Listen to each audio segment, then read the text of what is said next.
días a los miembros del Pleno de la Junta Nacional de Justicia, siendo las 11 de la mañana con 10 minutos del día 31 de julio del año 2024. Doctora Bosa, a favor de indicar la diligencia prevista para esta hora. Sí, señor. Buenos días, señor presidente, señoras y señores miembros del Pleno. Para el día de la fecha, 31 de julio del año 2024, se ha programado informe oral en el procedimiento disciplinario número 077-2023-JNJ, seguido contra la doctora Marilyn Doris Gaspar Calle por su actuación como jueza del Juzgado Civil Transitorio del Lurigancho Chosica de la Corte Superior de Justicia de Lima Este. Cabe precisar que la doctora Gaspar Calle se encuentra presente en plataforma. Doctora Gaspar, tenga usted muy buenos días. El Pleno de la Junta Nacional de Justicia le concede 30 minutos para hacer uso de la palabra. 5 minutos antes del vencimiento del plazo le haré notar. Puede iniciar el momento que usted estime pertinente. Muchas gracias. Buenos días con todo el Pleno de la Junta Nacional de Justicia. A continuación, voy a hacer uso de mi informe oral correspondiente a este proceso disciplinario 77-2023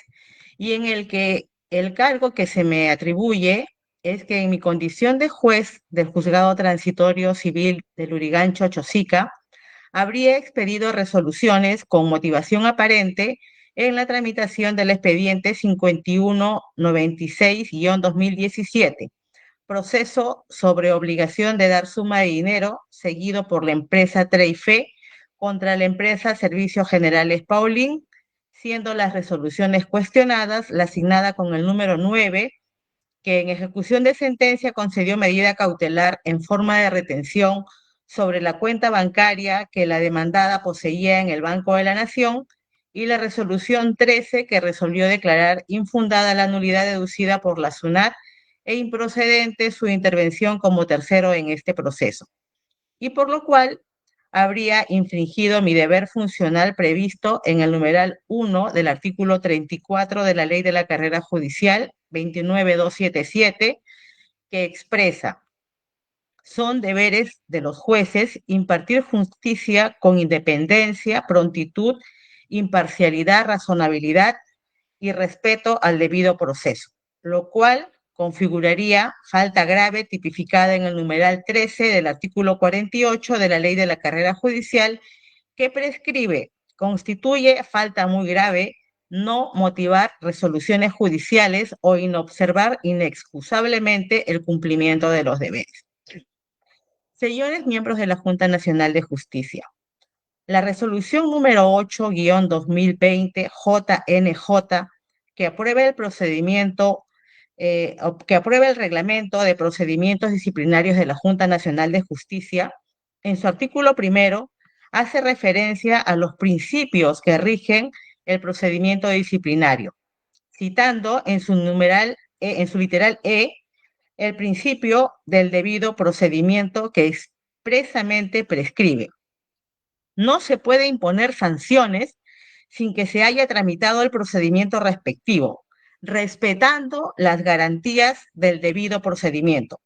¿Y cuáles son esas garantías del debido procedimiento? Bueno, ello está contemplado en el capítulo 2 de dicho reglamento, referido a las garantías del derecho administrativo disciplinario, y que en el artículo 2 se contempla al derecho de defensa, que contiene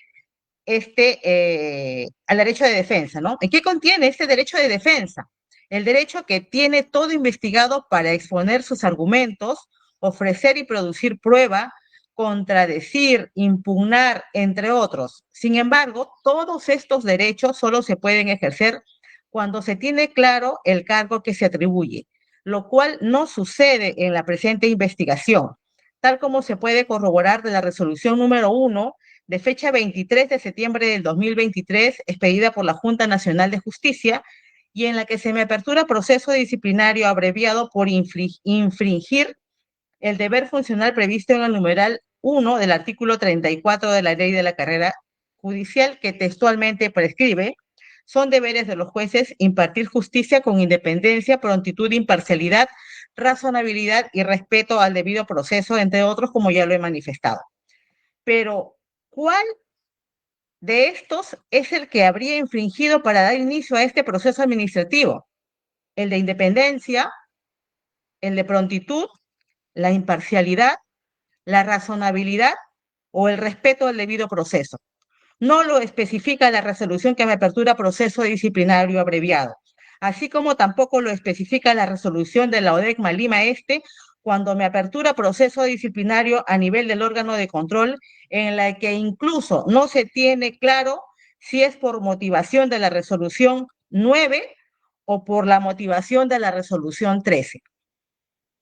Es así que, teniendo en cuenta el hecho atribuido, esto es que al expedir la resolución 9 se habría inaplicado una norma de carácter imperativo, haciendo mención al numeral 8.1 del artículo 8 del decreto legislativo 940, y por lo cual la resolución 9 adolecería de motivación aparente, y teniendo en cuenta que dicha conducta, según la miembro instructor en la resolución número 1, indica que configuraría falta grave tipificada en el numeral 13 del artículo 48 de la Ley de la Carrera Judicial,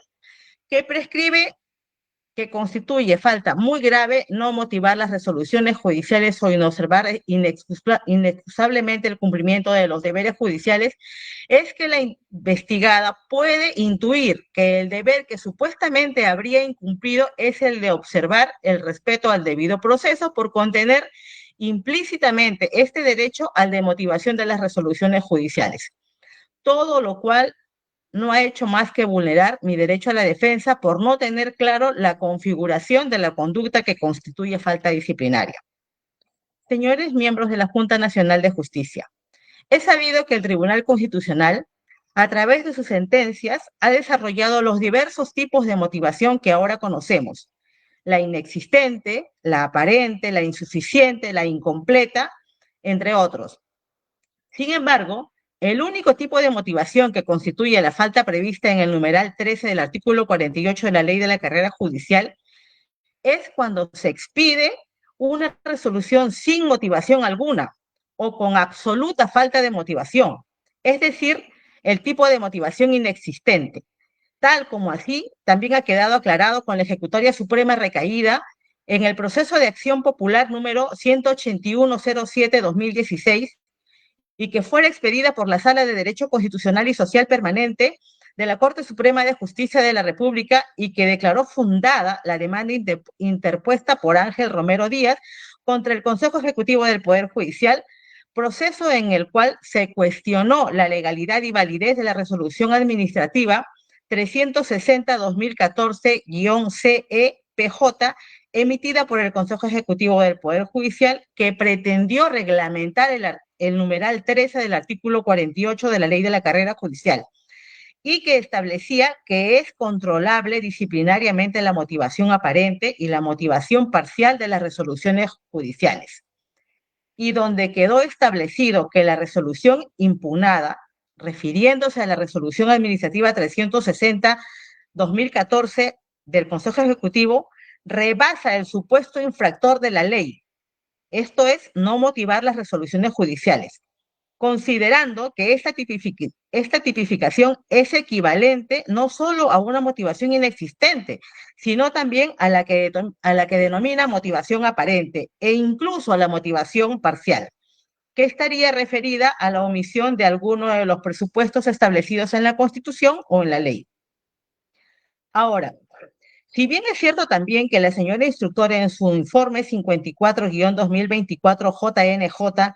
que contiene la propuesta de mi destitución, indica que el Tribunal Constitucional ha emitido una vasta jurisprudencia en la que ha señalado que exige de una resolución judicial, y cuando nos encontramos frente a una vulneración a dicho deber de motivar, citando para tal efecto fundamentos de algunas sentencias expedidas por el Tribunal Constitucional. Sin embargo, los argumentos de la señora instructora para considerar como falta disciplinaria la inaplicación de una norma también se diluyen con lo expuesto en el 13º considerando de la Ejecutoria Suprema al que he hecho referencia, y en donde se indica: la certeza que otorga la tipificación legal, refiriéndose al numeral 13 del artículo 48 de la Ley de la Carrera Judicial, se diluye con las precisiones reglamentarias, pues si bien el Tribunal Constitucional considera que se produce una motivación aparente cuando la resolución judicial no da cuenta de las razones mínimas que sustentan la decisión o no responde a las alegaciones de las partes del proceso o solo intenta dar un cumplimiento formal al mandato, amparándose en frases sin ningún sentido fáctico jurídico, es claro que este es un caso particular de motivación defectuosa que no puede identificarse con la simple no motivación.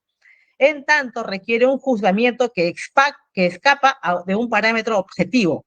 En efecto, mientras la no motivación de las resoluciones judiciales puede comprobarse inmediatamente por la ausencia física de un discurso justificativo, la configuración de la motivación aparente está sujeta a un margen de apreciación subjetiva, pues existiendo un discurso que pretende justificar la decisión, se considera que resulta solo un cumplimiento formal al mandato de motivación, situación que establece una diferencia cualitativa entre ambas categorías, razones por las que concluye esta resolución administrativa refiriéndose a la 360-2014, que ha excedido los límites que impone el numeral 4 del artículo 230 de la ley 27.444, ley de procedimiento administrativo general, vigente para esa fecha, y que ahora está prevista en el artículo 248, numeral 4 de la ley 27.444, así se desprende de la parte final del 14º considerando de la aludida sentencia. Es así que, estando dispuesto y determinado en la ejecutoria suprema sobre lo que es no motivación, y que solo dicho hecho es el que contempla el numeral 13 del artículo 48 de la Ley de la Carrera Judicial, entonces es de fácil comprobación objetiva que ninguna de las resoluciones cuestionadas, esto es la 9 y la 13, adolecen de ausencia física de un discurso justificativo. Sin embargo, el órgano de control me ha investigado y pretende sancionarme por una supuesta motivación aparente, equiparándola con la falta de motivación, supuestos totalmente distintos conforme ha quedado dilucidado en la ejecutoria suprema, y donde ha quedado establecido que la conducta infractora tipificada en el inciso 13 del artículo 48 de la Ley de la Carrera Judicial es la falta de motivación, más no la motivación aparente, conducta esta última que no está tipificada como falta en la aludida ley, tal como incluso lo ha expresado el doctor César San Martín Castro, distinguido procesalista, en su informe oral con motivo de su proceso de ratificación, cuando se refiere a los tipos de motivaciones judiciales y cuya parte pertinente ha sido alcanzado en USB en uno de mis escritos presentados en este proceso disciplinario. Estando al expuesto sobre la conducta infractora que se me atribuye, es preciso anotar también que el artículo primero de la resolución administrativa número 08-2020 JNJ, que reglamenta los procesos disciplinarios de la Junta Nacional de Justicia, también comprende el principio de tipicidad y respecto del cual se establece solo constituyen conductas sancionables administrativamente por la Junta Nacional de Justicia las infracciones expresamente previstas en la norma con rango de ley mediante su tipificación como tales. Principio que también es comprendido por el derecho administrativo sancionador, tal como se desprende del numeral 4 del artículo 248 de la Ley de Procedimiento Administrativo General 27444, que expresamente también dispone, solo constituyen conductas sancionables administrativamente las infracciones previstas expresamente en normas con rango de ley mediante su tipificación como tales, agregando incluso sin admitir interpretación extensiva o análoga. Por tanto, al pretender sancionarme por una motivación aparente, se está incurriendo en una interpretación extensiva o análoga del numeral 13 del artículo 48 de la Ley de la Carrera Judicial, lo cual, como se ha dicho, está vedado por los principios de tipicidad establecidos tanto en el Reglamento de Procesos Disciplinarios de la Junta Nacional de Justicia, así como por la propia Ley de Procedimiento Administrativo General. Tanto más si ello también ha sido dilucidado por la Ejecutoria Suprema, recaído en el proceso de acción popular que he comentado. Sin perjuicio de lo expuesto y teniendo en cuenta que la conducta infractora también está referida a la inaplicación de una norma imperativa, esto es el artículo 8, numeral 8.1 del Decreto Legislativo 940, debe tenerse en cuenta lo siguiente. Según la solicitud de embargo del demandante en el proceso 5196-2017, presentada en ejecución de sentencia, se solicitó el embargo en forma de retención de una cuenta que la parte demandada tenía aperturada en el Banco de la Nación. Es cierto también que el Banco de la Nación cursó una carta al juzgado indicando que la cuenta embargada era una que correspondía al decreto legislativo 1110 del arroz pilado, de la que se corrió traslado a las partes y luego de que fueran absueltas, el despacho resolvió teniendo en cuenta lo siguiente. La ley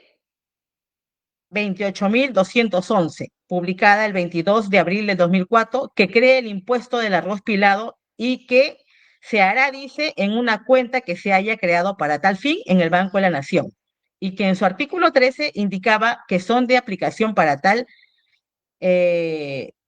impuesto a la venta de arroz pilado. En cuanto sean pertinentes, las normas establecidas en los títulos 1 y 2 del texto único ordenado de la Ley del Impuesto General a las Ventas e Impuesto Selectivo al Consumo, aprobado por Decreto Supremo 55-99-EF. Es decir, no todas las normas, sino solo algunas. ¿Cuáles? Las que sean pertinentes, dice. Pero, ¿cuáles serían las pertinentes? Bueno, ello resulta subjetivo, ¿no? Verificándose que hasta aquí no se desprende de ninguno de sus articulados de los dispositivos legales mencionados que la cuenta que hace referencia a la ley 28.211 tenga el carácter de intangible e inembargable. Si bien es cierto que a partir del 14 de noviembre del 2004 se publicó el texto único ordenado del decreto legislativo 940, nótese que el mismo no hace alusión al impuesto del arroz pilado creado mediante ley 28.211. Así se desprende del artículo 1 referido a las definiciones que comprende dicho dispositivo legal y en las que se comprende al Código Tributario, ley del IGB, impuesto general a las ventas e impuesto de promoción municipal, impuesto selectivo al consumo, ley de impuesto a la renta, SUNAT, Salud, Oficina de Normalización Previsional, RUC, Sistema de Obligaciones Tributarias, Centros de Producción, Precio de Mercado y Ministerio de Transportes y Comunicaciones. Ahora, respecto del decreto legislativo 940, que no hace mención al impuesto del arroz pilado creado por ley 28.211, si bien en su numeral 2.2 del artículo 2, referido al sistema de pago de las obligaciones tributarias, indica que la generación de fondos se realizará a través de depósitos en las cuentas bancarias que para tal efecto se abrirá en el Banco de la Nación o en las entidades a que se refiere el numeral 8.4 del artículo 8, y que si bien es cierto que el texto primigenio de este último dispositivo legal en su primer párrafo indicaba que los montos depositados en las cuentas tendrán el carácter de intangibles e inembargables, sin embargo, en su segundo párrafo indicaba cuando existan procedimientos de cobranza coactiva por las deudas tributarias indicadas en el numeral 2.1 del artículo 2 del titular de la cuenta, la SUNAT podrá utilizar los montos depositados para el cobro de las referidas deudas, así como para el pago de las costas y gastos vinculados a la cobranza, pudiendo incluso trabar medidas cautelares previas de acuerdo al establecido en el Código Tributario. Es decir, que pese a la intangibilidad e inembargabilidad que hacía mención en el primer párrafo, en el segundo párrafo deja abierta la posibilidad de trabar medidas cautelares sobre las cuentas que hacía mención el artículo 8 del mencionado decreto legislativo. Es recién con la dación del decreto legislativo 1395, artículo 5, vigente a partir del 1 de octubre del 2018, es decir, posterior a la emisión de las resoluciones cuestionadas, en que se aclara la inembargabilidad e intangibilidad de la cuenta que hace mención el artículo 8 del decreto legislativo 940, cuando incorpora el tercer párrafo al numeral 8.1, indicando lo siguiente: ninguna autoridad o entidad pública bajo responsabilidad puede ordenar cualquier medida cautelar que afecte el carácter intangible e inembargable de los montos depositados en las cuentas de detracciones, a que se refiere el primer párrafo del presente numeral. Ahora, si bien es cierto también que el decreto legislativo 1110, publicada el 20 de junio del 2012 y que modifica el texto único ordenado del decreto legislativo 940, las leyes 27.605 y 28.211 y el decreto legislativo 25.632 en su artículo 6, referida a la modificación del sistema de pago de obligaciones tributarias al impuesto a la venta del arroz pilado, dispone: modifíquese el primer párrafo de la tercera disposición complementaria y final de la ley 28.211 y norma modificatoria con el siguiente texto. Tercera, así lo dice: el sistema de pago de obligaciones tributarias establecido por el decreto legislativo 940, aprobado por decreto supremo 155/2004 y normas modificatorias, será de aplicación al impuesto a la venta de arroz pilado con las siguientes particularidades. Ojo, con las siguientes particularidades. No todo tampoco. Se abrirá una cuenta bancaria especial, para efecto del depósito de los montos que correspondan por la aplicación del mencionado sistema de pago a las operaciones gravadas con el impuesto a la venta de arroz pilado. Nótese que habla de una cuenta bancaria especial, lo cual nos hace inferir que no es la misma cuenta a que se refiere el artículo 8 del decreto legislativo 940, que tiene las características de intangible e inembargable. Caso contrario, esto es que si se trataría de la misma cuenta, dispondría que la apertura de la cuenta bancaria especial sería la misma a que se refiere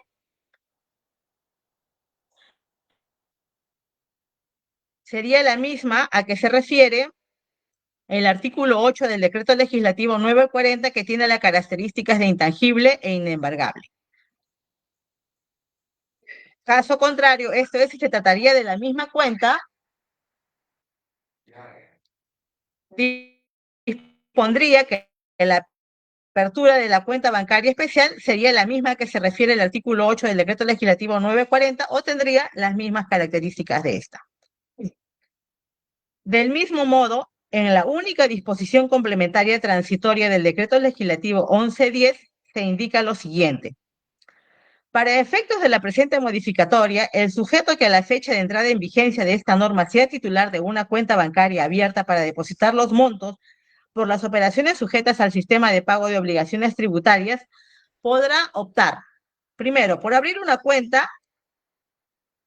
caso en el cual podrá dar a los montos depositados en la primera cuenta el uso y destino a que se refiere el decreto legislativo 940, o dos, comunicar al Banco de la Nación que dicha cuenta será utilizada exclusivamente para el depósito de los montos que correspondan por la aplicación del impuesto a la venta de arroz pilado, y que a los montos depositados en esta cuenta se les dará la aplicación de lo dispuesto en la tercera disposición final de la ley 28.211, modificada por la presente norma en lo relativo a la utilización y destino y liberación de los montos depositados. Nótese que este decreto legislativo 1110 tampoco hace mención a la inembargabilidad o intangibilidad de las cuentas especiales, tal como incluso lo reconoce el propio quejoso en su escrito de queja, párrafo 18 de los fundamentos de hecho y de derecho, y cuya parte pertinente obra de fojas 12 del presente expediente, cuando indica: si bien el decreto legislativo 1110 no se encuentra regulado una prohibición expresa sobre la inembargabilidad de los montos de las cuentas especiales de detracciones, ello se sustenta en la lógica del propio sistema de pago de obligaciones tributarias con el gobierno central, así como la previsión expresa que hace el decreto legislativo 940, que resulta plenamente aplicable sobre el particular. Debo dejar en claro que la investigada no desconoce la naturaleza inembargable de las cuentas a que se hace referencia el artículo 8 del decreto legislativo 940, pero en el caso que nos ocupa se trata de cuentas bancarias especiales a que se hace mención el decreto legislativo 1110, correspondientes al arroz pilado, y respecto de los cuales no se ha precisado que las mismas tengan las mismas características que las cuentas a que hace mención el artículo 8 del decreto legislativo 940, siendo que ello recién ha ocurrido con la dación del decreto legislativo 1395 comentada precedentemente, y en mi escrito de absolución que he presentado respecto del informe que se me ha corrido traslado. Debe tenerse en cuenta también, señores magistrados, que esta queja del procurador ocurrió cuando ya se había dado la aclaración de estos dispositivos legales, o sea, cuando se dio ya el decreto legislativo 1395 a que he hecho mención. Ahora, estando la diversidad de normas citadas, es de verificarse también que las cuentas bancarias para el pago del impuesto que hace mención el decreto legislativo 940 resultaban confusas en cuanto a su naturaleza inembargable, aplicable a las cuentas bancarias especiales que hacía mención el decreto legislativo 1110, aplicables al pago del impuesto del arroz pilado, razón por la cual el cargo imputado en el presente proceso administrativo disciplinario y referido a la inaplicación del artículo 8 del decreto legislativo 940, le resulta de aplicación lo previsto en el artículo 257 de la Ley del Procedimiento Administrativo General 27444, referida a los supuestos que eximen de responsabilidad por infracciones. Específicamente, el literal E, que precisa lo siguiente: constituyen condiciones eximentes de la responsabilidad por infracciones el error inducido por la administración o por disposición administrativa confusa o ilegal, por lo que de existir omisión por parte de la investigada, ello se debió a un error en la interpretación de las disposiciones legales a que se ha hecho mención, las mismas que están referidas al impuesto general a las ventas, impuesto al arroz pilado, normas modificatorias, disposiciones complementarias, y que se puede comprobar de manera objetiva con la dación del decreto legislativo 1395, vigente a partir del 1 de octubre del 2018. Esto es de fecha posterior a la expedición de las resoluciones cuestionadas. Dispositivo legal que, conforme a lo previsto en su artículo primero, tuvo como objeto cubrir vacíos o falta de claridad en la ley del impuesto general a las ventas e impuesto selectivo al consumo, a fin de garantizar la correcta aplicación en lo que respecta a la determinación y ámbito de aplicación del impuesto general a las ventas, así como optimizar la operatividad del sistema de pago de obligaciones tributarias y evitar el uso indebido del fondo de detracciones. Específicamente, y entre otros, cuando modifica el primer párrafo y segundo párrafo del numeral 8.1 del artículo 8 del decreto legislativo 940, y además incorpora el tercer párrafo a dicho dispositivo legal, precisando que ninguna autoridad o entidad pública o privada bajo responsabilidad puede ordenar cualquier medida que afecte el carácter intangible e inembargable de los montos depositados en las cuentas de detracciones a que se refiere el primer párrafo del presente numeral. Todo lo cual incluso comprende la ley 28.211, referida a la ley que crea el impuesto a la venta del arroz pilado, conforme se desprende de las definiciones contempladas en el artículo 2 del mencionado decreto legislativo 1395. Por lo que, de haber sido claras las normas referidas a las cuentas bancarias para el pago de los impuestos a que hace mención el decreto legislativo 940 y 1110, entonces la aclaración efectuada por el decreto legislativo 1395 no hubiera tenido sentido y no se habría promulgado, ni mucho menos entrado en vigencia. Sin preciso de lo expuesto, también debo hacer hincapié en que la inaplicación de cualquier norma tampoco está considerada como falta disciplinaria, sino que la misma constituye causal para interponer los recursos impugnatorios conforme a las normas contenidas en el título 12 del Código Procesal Civil, y desconocer ello significa vulnerar los principios de tipicidad contemplados en el Reglamento de Procesos Disciplinarios de la Junta Nacional de Justicia, así como al derecho administrativo sancionador contemplado en el numeral 4 del artículo 248 de la Ley de Procedimiento Administrativo General número 27444, que prohíbe cualquier interpretación extensiva o análoga de las conductas sancionables administrativamente, las mismas que para su configuración deben estar previstas expresamente en una norma con rango de ley. Señores miembros de la Junta Nacional de Justicia, la suscrita a la fecha y luego del proceso de ratificación, no ha sido ratificada por el Pleno de la Junta, ¿no? Decisión que a la fecha va a ser impugnada a través de un proceso de amparo por también verificarse que existen omisiones en dicha resolución y justamente respecto de la motivación, y que también se podría considerar motivación aparente. Por lo siguiente, se tengan en cuenta, por ejemplo, y también para este proceso, una sanción de suspensión que tuve en un proceso en el 2180-2018. Esa sanción o ese proceso dio mérito a dos procesos penales. Los dos fueron declarados o fueron archivados por el Ministerio Público. Las resoluciones se presentaron al Pleno, pero me dijeron que todavía las resoluciones no quedaban consentidas. Entonces me pregunto, ¿y dónde está el principio constitucional de derecho a la presunción de inocencia, más aún cuando gozo de resoluciones favorables a mi favor? También se ha tenido en cuenta, y para este proceso también se tiene en cuenta, una multa del 10% respecto de otro proceso disciplinario, también que fui pasible de queja por la SUNAT, porque la SUNAT me ha quejado en dos procesos, en el que les estoy comentando y en el presente. En ese proceso se me impuso una multa del 10%. A la fecha, y después del proceso de ratificación, el Tribunal Constitucional ha avalado la medida cautelar que dio mi persona en ese proceso jurisdiccional. Entonces, ahora, ¿cómo queda la sanción del 10% de multa y cómo queda lo que ustedes han tenido en cuenta para no ratificar? Esa decisión también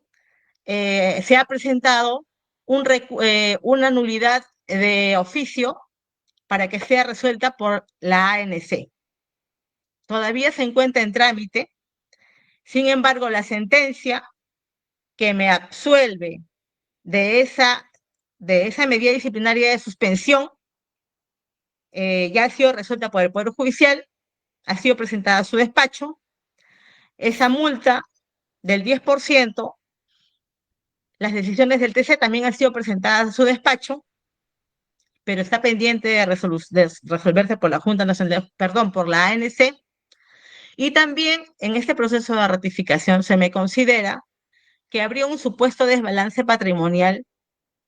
en mis haberes. Sin embargo, no tengo ningún proceso disciplinario abierto, no se ha seguido ningún proceso sobre el particular. Sin embargo, esos son los fundamentos de las resoluciones que resuelven mi no ratificación. Y ahora tenidas en cuenta en este proceso disciplinario. Se toma en cuenta todo lo malo, señores magistrados, cuando eso todo lo malo todavía ni siquiera está firme, ¿no? Pero sin embargo, las cosas buenas que sí están firmes, como por ejemplo, a lo largo de mi trayectoria siempre he ocupado los primeros lugares en producción y que he obtenido felicitaciones incluso en el 2013 por el presidente de la Corte Suprema y haber sido ganadora de los bonos que se entregaron en el 2014, 2015 y 2016, ¿no? Y después, si bien no se entregaron, pero mi despacho siguió obteniendo más altas producciones, eso no se tiene en cuenta, ¿no? Yo pido, conforme a mi derecho, que se revise bien este proceso y los fundamentos que se han expuesto tanto en mi informe de descargo y en los diversos escritos que se han presentado, así como en este informe oral. Y no se tenga, ¿no?, al monstruo de la SUNAT que solamente hace apabullar y crear temor, ¿no?, en las decisiones de los jueces, lo cual no ocurrió con la suscrita. Es todo, señores miembros, y por todo lo cual solicito o rechazo el informe 054-2024, por los cuales se pretende destituirme luego de no ratificarme, ¿no?, en este proceso disciplinario. ¿Alguna pregunta para la doctora Gaspar por parte de los miembros del Pleno? No habiendo preguntas, se daría por concluida la presente diligencia. Muchas gracias, doctora Gaspar. Invito a los miembros del Pleno a pasar al siguiente enlace. Muchas gracias. Permiso. Muchas gracias, muchas gracias. Bueno.